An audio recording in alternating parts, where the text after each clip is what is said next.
Happy independence day. ನೀವು ಇವತ್ತು ಎಲ್ಲರಿಗೂ ವಿಶ್ ಮಾಡಿದ್ದೀರಾ 18th ಇಂಡಿಪೆಂಡೆನ್ಸ್ ಡೇ ಅಂತ. ಬಟ್ ನಿಮ್ಗೆ ನೀವು ಯಾವತ್ತಾರ್ದು ವಿಶ್ ಮಾಡ್ಕೊಂಡಿದ್ದೀರಾ ಹ್ಯಾಪಿ ಇಂಡಿಪೆಂಡೆನ್ಸ್ ಡೇ ಅಂತ? ಯಾಕಂದರೆ ನಿಮ್ಗೆ ಇಂಡಿಪೆಂಡೆಂಟ್ ಅನ್ನೋದೇ ಇಲ್ಲ ಗುರು.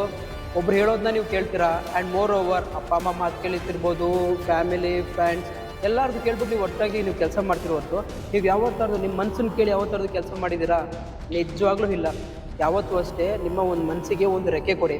ಅದಕ್ಕೂ ಆಸೆ ಆಕಾಂಕ್ಷೆ ಅಂತ ಎಲ್ಲನೂ ಇರುತ್ತೆ. ಅದ್ರ ಕಡೆ ನೀವು ಗಮನ ಕೊಡಿ. ಯಾಕೆ ಅಂದರೆ ಅವೆಲ್ಲ ಈಡೇರಿದಾಗೇ ನೀವು 100% ಇಂಡಿಪೆಂಡೆಂಟ್ ಆಗೋಕೆ ಮಾತ್ರ ಸಾಧ್ಯ. ಸುಮ್ಮನೆ ಇಂಡಿಪೆಂಡೆನ್ಸ್ ಏನೋ ವಿಶ್ ಮಾಡೋದಲ್ಲ ಗುರು.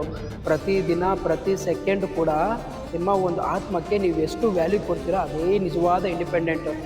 ಸುಮ್ಮನೆ ವಿಶ್ ಮಾಡೋದಲ್ಲ. ಯಾವಾಗಲೂ ಆದಷ್ಟು ಅಷ್ಟೇ ಖುಷಿಯಾಗಿರಿ, ಬೇರೆಯವ್ರನ್ನ ನಗ್ಸೋಕ್ಕೆ ಟ್ರೈ ಮಾಡಿ. ಅದೇ ನಿಜವಾದ ಹ್ಯಾಪಿ ಇಂಡಿಪೆಂಡೆನ್ಸ್ ಡೇ. ನಾನು ಹೇಳಿದ್ದು ನಿಮ್ಗೆ ಇಷ್ಟ ಆಯಿತು ಅಂದರೆ 100% ಈ ವಿಡಿಯೋನ ಎಲ್ಲರಿಗೂ ಶೇರ್ ಮಾಡಿ. ಆದಷ್ಟು ಖುಷಿಯಾಗಿರೋ ಟ್ರೈ ಮಾಡಿ. ಎತ್ತಿರಲ್ವಾ? ಸೊ ನಿಮಗೆ ಹ್ಯಾಪಿ ಇಂಡಿಪೆಂಡೆನ್ಸ್ ಡೇ. ಫಾಲೋ ಮಾಡ್ರಪ್ಪ.